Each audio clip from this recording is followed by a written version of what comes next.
దేవుని నామానికి మహిమ ఘనత ప్రభావములు కలుగునుగాక. అందరూ బాగున్నారా? మరి మీ గురించి ప్రభు సన్నిధిలో ప్రతిరోజు ప్రార్థన చేస్తూనే ఉన్నాను నేనైతే. మరి మీరు చేస్తున్న ఫోన్ కాల్స్ అన్నీ కూడా మరి రాసుకొని ప్రభు సన్నిధిలో మరి మేము మొర పెడుతూనే ఉన్నాం. మీ ప్రార్థన అవసరాల విషయంలో ప్రార్థన చేస్తూనే ఉన్నాం. మీరు దిగులు పడద్దు, భయపడద్దు. ప్రభు మీ పక్షాన ఉన్నాడు. ప్రభు మీ జీవితంలో గొప్ప కార్యాలు చేయబోతున్నాడు. నమ్మిన వారు దేవునికి స్తోత్రం చెప్దామా? హల్లెలూయా. అందరి కోసం ప్రార్థన చేస్తూనే ఉన్నాను. మీరు దిగులు పడద్దండి. మీరు ఫోన్లు చేయండి. ఇంకా మీకు ఏదైనా ప్రార్థన అవసరాలు ఉంటే నాకు చెప్పండి. మీరు మొహమాట పడద్దు, సిగ్గుపడద్దు. నేను మీ అన్నయ్య లాంటి, మీ తమ్ముళ్ళు లాంటి. కాబట్టి మీరు నాకు తెలియపరుస్తే నేను కూడా మీకోసం ప్రార్థన చేస్తాను. ప్రభు సన్నిధిలో మా సంఘం అందరం కలిసి ప్రార్థన చేయడానికి కూడా సిద్ధంగా ఉన్నాం. కాబట్టి మరి మీ ప్రార్థన అవసరాల కొరకు స్క్రీన్ మీద ఇక్కడ పైన నెంబర్ ఉంది కదండి, లాస్ట్లో 59, ఆ నెంబర్కి మీరు ఫోన్ చేయండి. మరి మీతో నేనే మాట్లాడతాను. నేను మాట్లాడకపోయినా మరి పాస్టమ్మ గారైనా లేదంటే నాతో పాటు ఉన్న సహచరులైనా మీతో మాట్లాడతారు. మీ గురించి ప్రభు సన్నిధిలో రాసుకుంటున్నారు, ప్రార్థన చేస్తున్నారు. కాబట్టి జ్ఞాపకం చేసుకోండి. మరి ఈ సమయంలో దేవుడు మన కొరకు సిద్ధపరిచిన వాక్యాన్ని మరి మనము ధ్యానం చేసుకుందాం. 1 పేతురు 5వ అధ్యాయము 6వ వచనాన్ని అందరం కలిసి చదువుదాం. దేవుడు తగిన సమయమందు మిమ్మల్ని హెచ్చించున్నట్లు ఆయన బలిష్టమైన చేతి క్రింద దీన మనస్కులై యుండుడి. దేవుని నామానికి మహిమ కలుగును గాక. ఆమేన్. మంచిది. మరి ఈ సమయంలో దేవుడు మీతో నాతో మాట్లాడుతున్నాడు. మనందరం కలిసి శ్రద్ధగా కొద్ది నిమిషాలు దేవుని మాటలు విందాం. మనం గమనించినట్లయితే దేవుడు అంటున్నాడు, తగిన సమయమందు మిమ్మల్ని హెచ్చించినట్లు ఆయన బలిష్టమైన చేతి క్రింద దీన మనస్కులై ఉండుడి. దీన మనస్సు కలిగిన వారిని దేవుని వాక్యం సెలవిస్తూ ఉంది. తగిన సమయమందు దేవుడు హెచ్చించడానికి సిద్ధంగా ఉన్నాడు.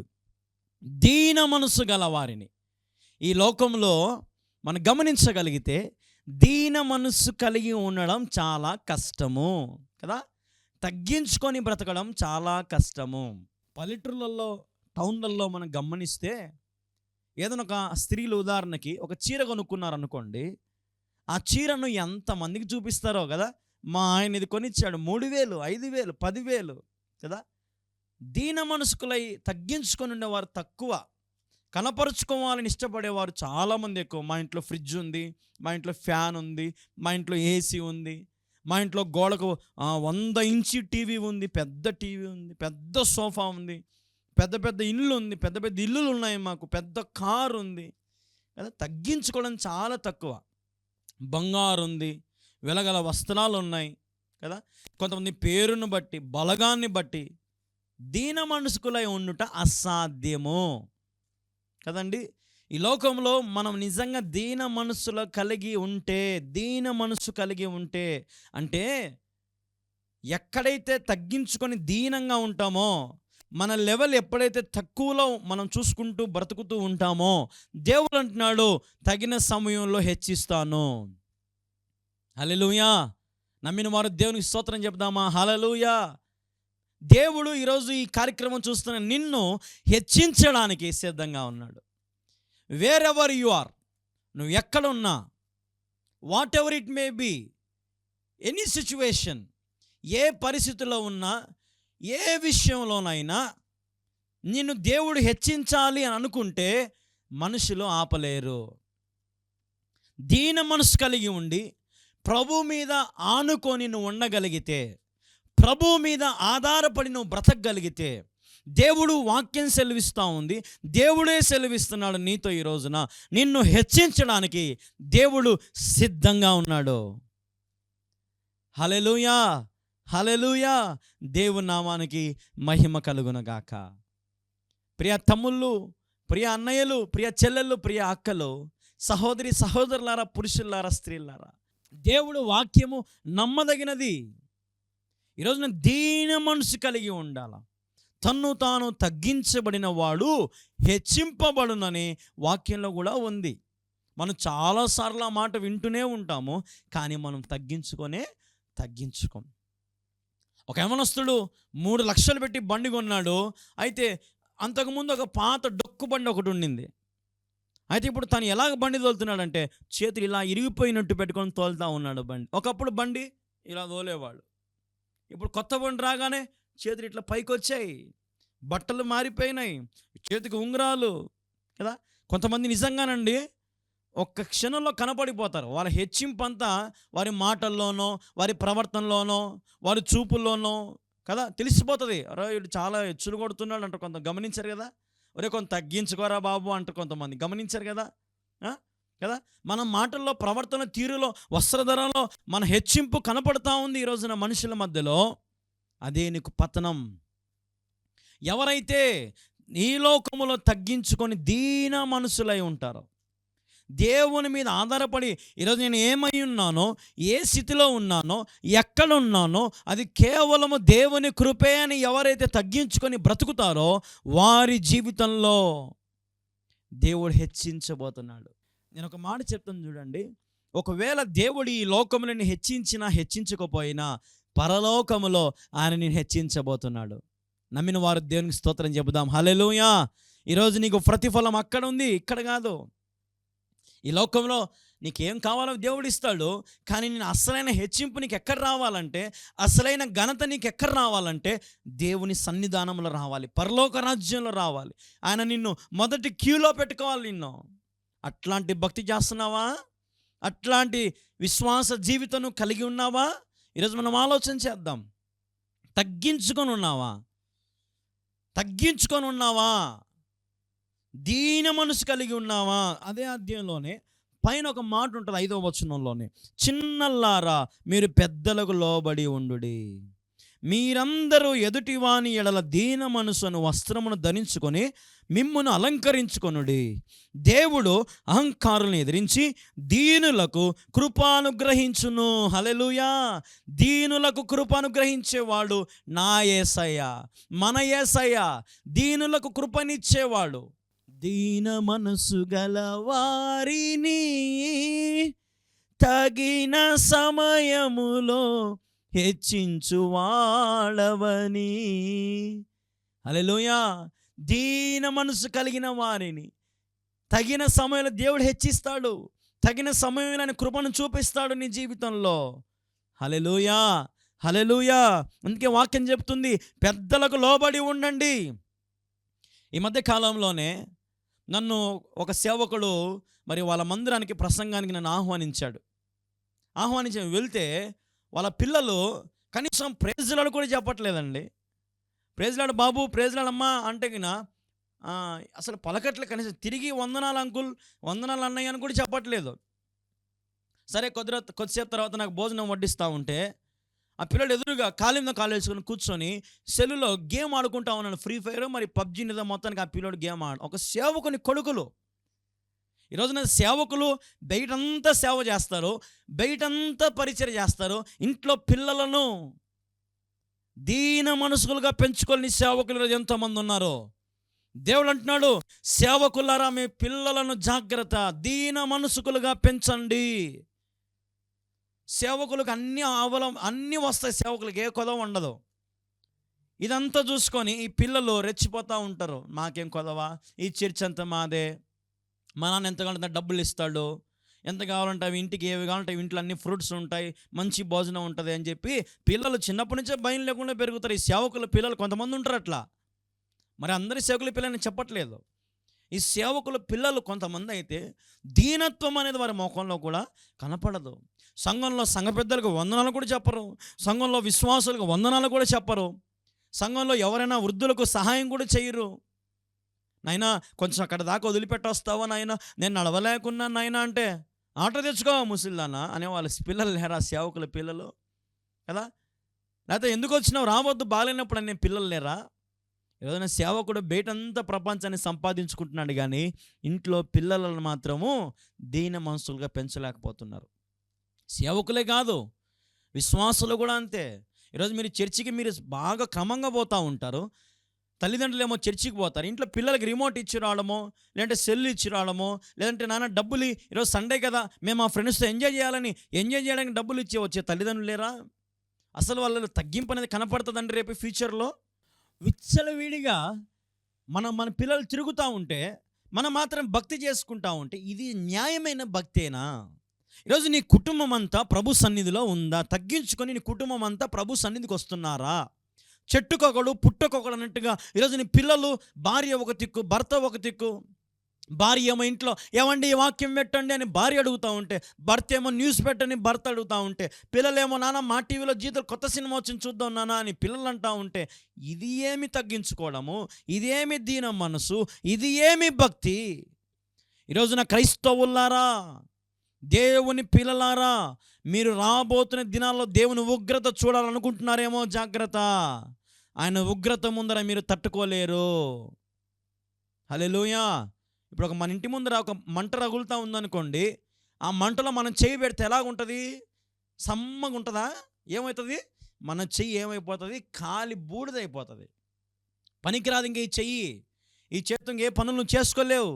కాబట్టి నేనేం చెప్తున్నానంటే, ఈ వాక్యం ద్వారా, ఈ ప్రసంగం ద్వారా నువ్వు తగ్గించబడాలి, నీ కుటుంబము తగ్గించబడాలి, పెద్దలకు లోబడాలి, సంఘంలో లోబడాలి, సేవకునికి లోబడాలి. ప్రతి ఒక్కరు ఒకరినొకరు లోబడి ఒకరినొకరు ఆదరించుకొని హెచ్చింపు అనేది కనపడకూడదు మీ మాటల్లో, మీ చూపుల్లో. అబ్బా, కొంతమంది సంఘాలకు వస్తారండి, పెద్ద పెద్ద కులాలు ఉన్నవారు యేసుప్రభుని నమ్ముకున్నాక వారి కులం పిచ్చి కూడా పోగొట్టుకోరండి. ఎవరైనా తక్కువ కులం వస్తే ఇట్లా చూస్తారు చూపుతో, ఒకటి చూపుతోనే వందనాలు అంటే వందనాలు కదా కదండి. మీ సంఘంలో ఇటువంటి వాళ్ళు లేరా? 2 చేతులు జోడించి మా వందనాలమ్మా, నా వందనాలు అన్నయ్య అనే వారి కుటుంబాలు ఉన్నారు ఈ రోజున. ఎక్కడున్నారండి?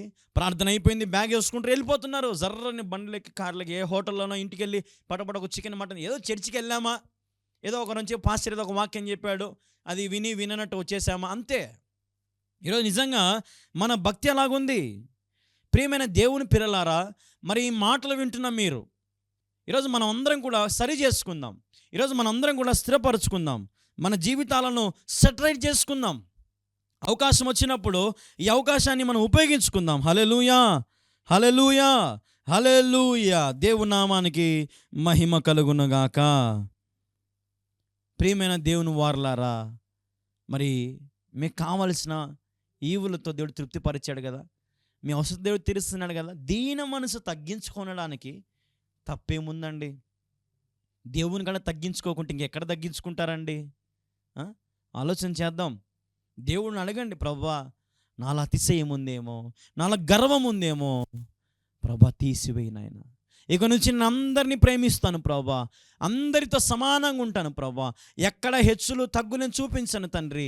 నాకున్న ఉద్యోగాన్ని బట్టో, నాకున్న కులాన్ని బట్టో, నాకున్న ఆస్తి అంతస్తులను బట్టో, నేను ఎక్కడిక్కడ నుంచి సంఘంలో కానీ, పెద్దల దగ్గర కానీ, సేవకుని దగ్గర కానీ, విశ్వాసుల దగ్గర కానీ ఎక్కడ హెచ్చింపు చూపించను అని తీర్మానం తీసుకోండి.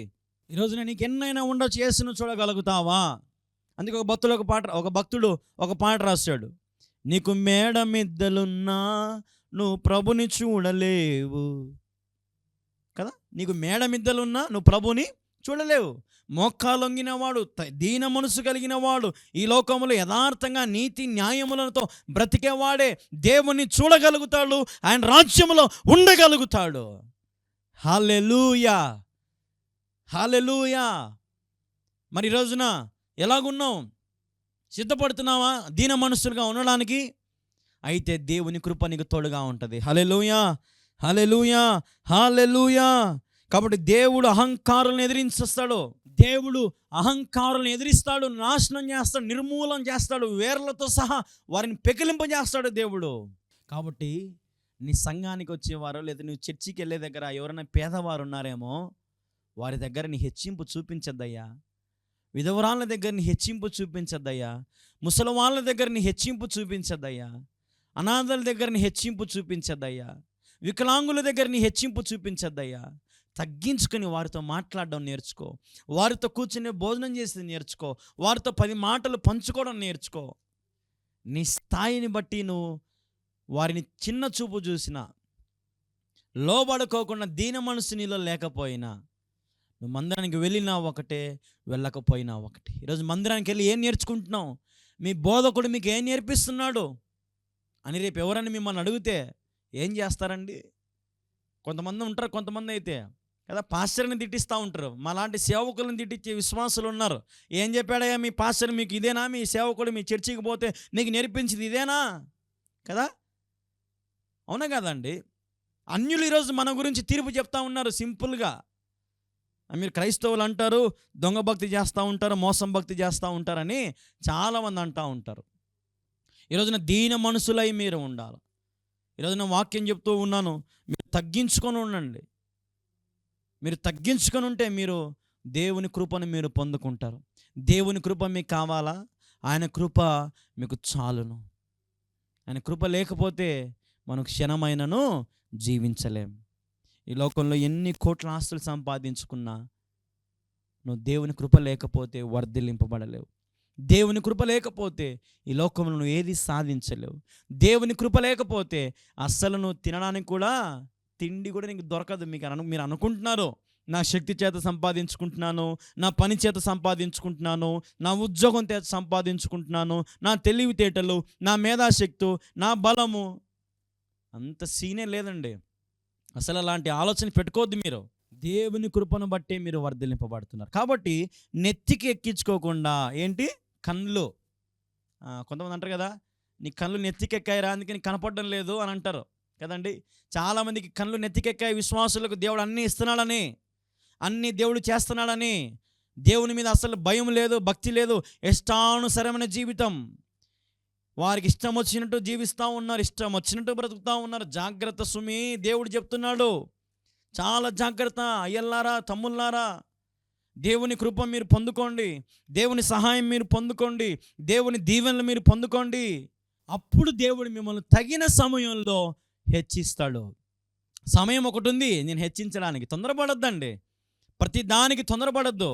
చేతిలో ₹1,00,000 ఉంటే వ్యాపారం చేద్దాం, వ్యాపారం చేద్దాం, తొందరపడొద్దు. ప్రార్థన చేయి, ప్రభువా ఇదిగో నేను నా దగ్గర ₹1,00,000 ఉంది ప్రభువా, ఏ వ్యాపారం చేయమంటావు, ఏ పని చేయమంటావు ప్రభువా, దీనితో ఏం చేస్తే నాకు మేలు జరుగుతుంది అడుగుతున్నావా? నీ సొంత తెలివి నమ్ముకొని మోసపోయి ఇంతకాలం బంధువులు నమ్మి మోసపోయావు, అన్నదమ్ములు నమ్మి మోసపోయావు, వ్యాపారం చేసి వ్యాపారవేత్తలతో సాంగత్యం చేసి మోసపోయావు, రాజకీయ నాయకులతో సహవాసం చేసి నీ జీవితం అంతా పాడు చేసుకున్నావు. నాకు నిన్న దినంలో ఒక రాజకీయ నాయకుడు ఫోన్ చేశాడు. అతను మరి సర్పంచ్గా పోటీ చేస్తూ ఉంటాడంట వేరే పార్టీ తరపున. అని అంటున్నాడు, నేను బాగా చదువుకున్నాను, ఉద్యోగం చేసుకుని నెలకు ఒక 50,000 వచ్చేది, ఇందులోకి వచ్చాను, ఏదో ఘనత వస్తుంది కదా, నాకు గన్మెన్లు వస్తారు కదా, 10 కార్లు వస్తాయి కదా, గెలిస్తే నాకు ఓట్లు పడితే నాకు జిల్లాలోనే పేరు వస్తుంది కదా అనుకున్నాడంట. 15 సంవత్సరాలు అవుతుందంట, ఇంతవరకు సర్పంచ్ కూడా కాలేదంట. అంటే ఇప్పుడు తన జీవితం తను హెచ్చింపు కోసం పోగొట్టుకున్నట్టే కదా. పేరుకు క్రైస్తవులే, హెచ్చింపు కోసం పోరాడేవారు ఎంతమంది లేరు, ఘనత కోసం అల్లాడేవారు ఎంతమంది లేరు ఈరోజు ఈ లోకంలో. స్టేజ్ మీద పొరపాటు నాలాంటి వాళ్ళు మీ పేరు చెప్పి చదివితే మీకు ఇట్లా ఉంటుంది, కళ్యాణ్ బాబు నోట మా పేరు వచ్చింది, అయ్యా కళ్యాణ్ బాబు నోట మా పేరు వచ్చింది, మాకు ఎంత ధన్యత అని అంటారా కదా. తగ్గించుకుంటే వాళ్ళేమో తగ్గించుకుంటారు, కానీ కట్ చేసుకొని కళ్యాణ్ బాబు గారి నోట మరి నా పేరు వచ్చింది, ఎంత ఘనత నాకు దేవుడు ఇచ్చినాడు కదా. తగ్గించుకోండి, దీన మనసులై ఉండండి, ప్రేమ కలిగి ఉండండి, ఆదరించేది నేర్చుకోండి. ఆదరణ అప్పుడు మీరు పొందుకుంటారు, దేవుని సహాయం మీరు పొందుకుంటారు, దేవుని కృపను మీరు పొందుకుంటారు. హల్లెలూయా, హల్లెలూయా. ప్రియమైన దేవుని వారలారా, మరి ఈ రోజున ఈ కార్యక్రమం వీక్షిస్తున్న మీరందరూ కూడా దేవునికి లోబడి ఉండాలని ఇష్టపడుతున్నారా, లేదంటే అహంకారుల వల్ల నడుచుకోవాలని ఇష్టపడుతున్నారా? మీ ముందు 2 దారులు ఉన్నాయి. మీకు ఏ దారి కావాలో నిశ్చయించుకోండి, ప్రవేశం చేయండి. మీ ఇష్టానుసరైన దారులకు వెళ్ళడానికి మాత్రము వీలు లేదు. దేవుని అడుగుదాం, ప్రభువా నేను ఏ దారిలో నడవాలి నాకు చెప్పు ప్రభువా, నేను ఇక్కడ నుంచి దీన మనసులుగా ఉంటాను ప్రభువా, నన్ను తగిన సమయంలో హెచ్చించిన ఆయన, నాకు ఈ స్థితి బాగలేదు ప్రభువా, నేనున్న జీవితం నాకు నచ్చట్లేదు ప్రభువా, నా స్థితిని జ్ఞాపకం చేసుకుని ఆయన అని ఎవరైతే తగ్గించుకొని ప్రభువుని అడుగుతారో, దీన మనసుకులై ఎవరైతే ఉంటారో, ఖచ్చితంగా చెప్తున్నాను, దేవుడు మిమ్మల్ని హెచ్చించునుగాక. ఆమేన్, హల్లెలూయా. నమ్మిన వారు దేవునికి స్తోత్రం చెబుదాం. హల్లెలూయా. ఈరోజు ఈ పవర్ఫుల్ మెసేజ్ నీకోసమే. దీన మనసు కలిగి ఉండు, తగ్గింపు స్వభావం కలిగి ఉండు. పవర్ఫుల్ మాటలు నీకు కూడా రిఫ్లెక్ట్ అయిపోతాయి యేసు నామములో. ఈ మాటలు నేను చెప్పే మాటలు నా మాటలు కాదు, దేవుడు నీతో మాట్లాడుతున్న మాటలు ఇవి. శ్రేష్టంగా నీ పేరు పెట్టి దేవుడిని పిలుస్తున్నాడు. సహోదరి, సహోదరుడా, హెచ్చింపు ఉందేమో, అహంకారం ఉందేమో, జాగ్రత్త, తీసేసేసి. నెత్తి మీద ఉండే కళ్ళు ఇక్కడ తెచ్చుకోండి చాలు. హల్లెలూయా. కొంతమంది అంటారు, అరే వాడు నెత్తి కొమ్ములు వచ్చాయంటారు కొంతమంది. కొమ్ములు కూడా వద్దు మనకు, తీసేసేయండి. మన మనుషులు మాదిరి ఉందాం. దేవుడిచ్చిన వస్త్రాలతో, దేవుడిచ్చిన ఆహారము, దేవుడిచ్చిన ఇల్లుతో, దేవుడిచ్చిన భార్యతో, దేవుడిచ్చిన భర్తతో, దేవుడిచ్చిన పిల్లలతో, దేవుడిచ్చిన బంధువులతో, దేవుడిచ్చిన రక్త సంబంధికులతో, దేవుడిచ్చిన సంఘముతో, కాపరులతో, దేవుడిచ్చిన విశ్వాసులతో, సహవాసంతో తగ్గించుకొని ఉందాం. నీ స్థితి తెలిసేటప్పుడు ఆటోమేటిక్గా నీకు తెలుస్తుంది. పక్కన వాళ్ళకి నువ్వు చెప్పుకోవడం అవసరం లే. ప్రతిసారి నా దగ్గర ఇంత ఉంది, అంత ఉంది, నా స్థాయి ఏది, నా బలగం అది చెప్పుకోవడం అవసరం లే. తెలిసాల్సిన టైం వచ్చినప్పుడు తెలుసుకుంటారు ఆటోమేటిక్గా నీ గురించి. హల్లెలూయా.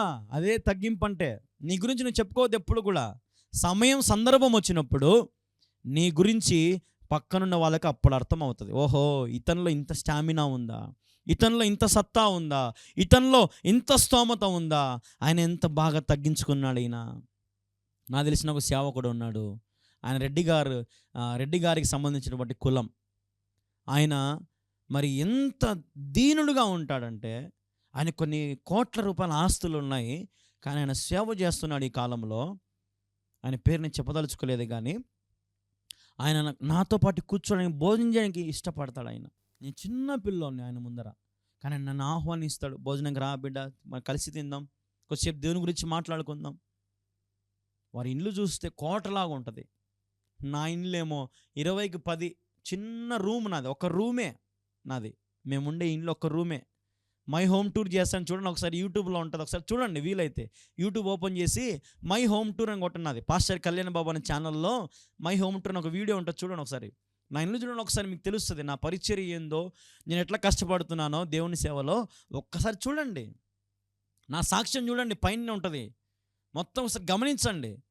ఈరోజు దేవుడు నా స్థితి ఎక్కడో పెట్టాడు, కానీ తగ్గించుకొని నాది ఏమి లేదు ప్రభువా, నాకున్నవన్నీ నీవిచ్చినవేసయ్యా, ఏసయ్యా ఏసయ్యా నా ప్రాణం నీవయ్యా, నీకన్నా ఈ లోకాన నాకెవరున్నారయ్యా. నాకెవరున్నారు? యేసు తప్ప, యేసు సహాయము తప్ప. నా జీవితంలో నిజంగా మనుషుల సహాయం వ్యర్థం, అందరి సహాయం వ్యర్థమే. దేవుని సహాయం ఇంపార్టెంట్. బాధల్లో, కష్టాల్లో, కన్నీరులు అందరూ మన చేయి విడిచిపెట్టి వెళ్ళిపోతారు, కానీ దేవుడు బాధల్లో, కష్టాల్లో, కన్నీరులో నా పక్కనే నిలబడి నా భుజం మీదే చేయేసి నా కోసం ఎన్నోసార్లు ఎన్నో మేలు చేసిన వాడు నా యేసయ్య. అయ్యా నాకు శక్తి లోపం ఉంది అయ్యా, నేను ఎవరొస్తుంది, నేను దేనికి పనికిరాని వానయ్యా, నన్ను ఎందుకు ఈ సేవ జనికిచ్చావు, నన్ను సేవకునిగా ఆహ్వానించావు ప్రభా, నీ సేవలో నేను అయోగ్యుడను, దేనికి పనికిరాని వాడని తండ్రి అని. మరి ఎన్నోసార్లు ప్రభువుని నేను ప్రార్థన చేసుకుంటూ వస్తే ప్రభు అన్నాడు, నువ్వు బలహీనుడవే, కానీ నేను నిన్ను బలవంతుని చేస్తున్నాను. హల్లెలూయా. ఈరోజు నిజంగా ఒక యవ్వనస్తుడు, నాకు 28 సంవత్సరాలండి, 25 సెంట్లలో అతి పెద్ద మందిరం నిర్మించబడతా ఉందంటే, దాదాపు ఇప్పటికి 40 లక్షల రూపాయలు ఖర్చు పెట్టానంటే ఆ మందిరం కోసము.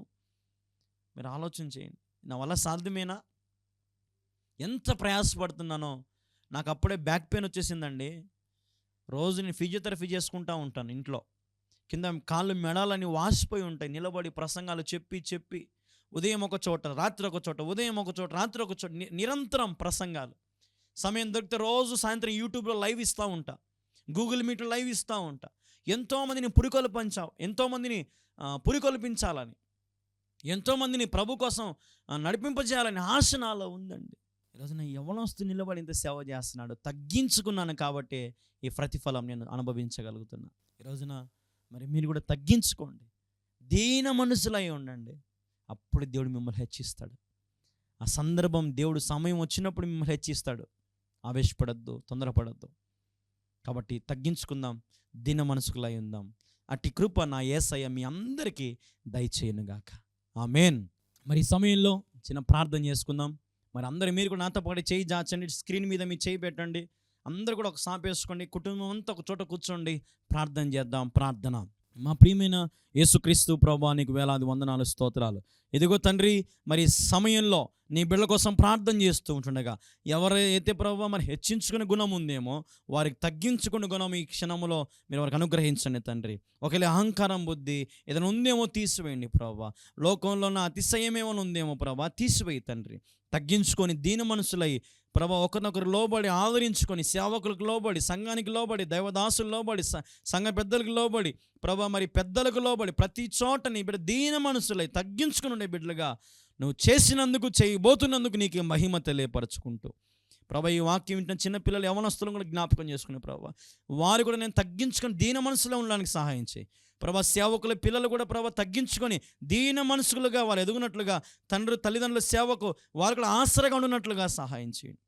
ఎంత దూరం అయితే మరి ఈ మాటలు వింటున్నారో, ఎందరైతే ప్రభా మరి ప్రార్థన ఎక్కిపిస్తున్నారో ప్రభా నేను ప్రకటిస్తున్నాను, in the name of Jesus, యేసుక్రీస్తు నామములో వారిని బహుగా హెచ్చించండి, ఆశీర్వదించండి, ఆరోగ్యము, శక్తి, బలము వారికి అనుగ్రహించండి, వ్యాధి బాధ కష్ట నష్టాల నుంచి విడుదల కలిగించమని వేడుకుంటూ మమ్మల్ని మేము తగ్గించుకుని మీకు ఘనమైన నామమును హెచ్చిస్తూ యేసుక్రీస్తు నామములో ప్రార్థించి స్తుతించి అడిగి వేడుకొనుచున్నాము తండ్రి. Amen, amen, amen. యేసు రక్తమే జయము, శిల రక్తమే జయము. ప్రభు యేసు నామములో సంపూర్ణ విజయం కలుగును గాక. Amen, amen, amen, amen. అందరికీ వందనాలు. మరి ఈ భారభరితమైన పరిచర్య కోసం మీరు సపోర్ట్ చేయండి, తప్పకుండా సహకరించండి. ₹1,000 టీవీ ఛానల్ కట్టాల్సిన పరిస్థితి ఉంది. నాకైతే స్తోమత లేదు. ప్రభు మీద ఆధారపడి చేస్తున్నాను ప్రతిరోజు. దేవుడు మీకు ఎంతో ప్రేరేపిస్తే అంత మీరు ముందుకొచ్చి ఈ కార్యక్రమానికి మీరు స్పాన్సర్ చేయాలని ప్రభు పేరట మరీ మీకు మనవి చేస్తూ ఉన్నాను. ఎందుకంటే మీకు తెలియపరుస్తూ వస్తున్నాను, మందిర నిర్మాణం కూడా జరుగుతూ ఉంది. కాబట్టి మీరు ప్రార్థన చేయండి. ప్రత్యేకంగా మీ ప్రత్యేక ప్రార్థనలో, మీ ఉపవాస ప్రార్థనలో, మీ సంఘ ప్రార్థనలో మరి ఈ దీన సేవకుని జ్ఞాపకం చేసుకోండి. కలవరి ప్రార్థన పర్ణశాల మందిరం మరి పూర్తయి మరి 10 గ్రామాలకు అదొక ఆసరగా ఉంటుంది. ఆ మందిరం ప్రార్థన చేసుకునే వీలుగా ఉంటుంది. కాబట్టి మీరందరూ కూడా దేవుడు మీకు ఎంత ప్రేరేపిస్తే అంత మీరు ఆలోచన చేయొద్దు. దేవుని మందిర నిర్మాణం కోసం ఒక ఇటుకకైనా సరే మీరు స్పాన్సర్ చేయండి, ఒక ఇసుక ట్రాక్టర్కైనా మీరు స్పాన్సర్ చేయండి, ఒక ట్రాక్టర్ కంకరకైనా మీరు స్పాన్సర్ చేయండి, కడ్డీలకైనా మీరు స్పాన్సర్ చేయండి, సిమెంట్కైనా మీరు స్పాన్సర్ చేయండి. దేవుడు మీకు ఏది ప్రేరేపిస్తే అది. మీ కుటుంబంతో వెనుకడుగు మాత్రం వేయద్దు. నా దగ్గర లేదే అని అనుకోవద్దు. లేదంటే ఎప్పటికీ మన దగ్గర ఉండదు. నా దగ్గర ఉంది, నాకు దేవుడు ఇస్తాడు అని కలిగిన దాంట్లో ఉన్న దాంట్లో ప్రభుకి ఇచ్చేసేయండి. ఆశీర్వాదం ఎలా ఉంటుంది మీరు చూస్తారు. 30 100 రెట్లు దేవునికి ఇస్తే ఖచ్చితంగా మీరు దీవించబడతారు. దేవుడు నష్టపరిచేవాడు కాదు, హాని చేసేవాడు కాదు. కాబట్టి దేవుని మందిరానికి మీరు ముందుకు రండి, పరిచర్య కోసం ముందుకు రండి. దేవుని మహాకృప మీ అందరికీ తోడుగా ఉండును గాక. ఆమెన్. హల్లెలూయా. దేవుని నామానికి మహిమ కలుగును గాక. దయచేసి మరి టీవీ కార్యక్రమాలు వీక్షించేవారు గమనించండి. మరి నేను చిత్తూరు జిల్లాకు వస్తున్నాను. ఆరువేటి నగరం సంతా గ్రౌండ్స్లో మరి మార్చి 10, 11, 12 అభిషేక పండుగలు కూడికలో మరి 3 రోజులు నేను పాల్గొంటున్నాను. మీరు ప్రార్థన చేయించుకోవాలని ఆశపడుతున్న వారు, తైలాభిషేక ప్రార్థన, నూనె ప్రార్థన చేయించుకోవాలని ఆశపడుతున్న వారు మరి రావచ్చు, పాల్గొనవచ్చు. మరి కార్యక్రమాలు ఎంతో భారభరితంగా ఏర్పాటు చేయబడుతున్నాయి. పాస్టర్ ఆశీర్వాదం గారు మనల్ని ప్రేమతో ఆహ్వానిస్తున్నారు, సంఘమంతా మనల్ని ఆహ్వానిస్తున్నారు. కాబట్టి అభిషేక పండుగలు మార్చి 10, 11, 12 సంతా గ్రౌండ్స్, ఆరువేటి నగరం, చిత్తూరు జిల్లా. సంతా గ్రౌండ్స్ సాయంత్రం 6 గంటల నుండి కూడిక ప్రారంభించబడుతుంది. రండి. నేను మీ గురించి ప్రత్యేకంగా ప్రార్థనలు చేయాలని, వాక్యం అందించాలని మరి నేను వస్తున్నాను. మీరు రండి, పాల్గొనండి, గొప్ప దీవెనలు, ఆశీర్వాదాలు పొందండి. వస్తారు కదా, రండి.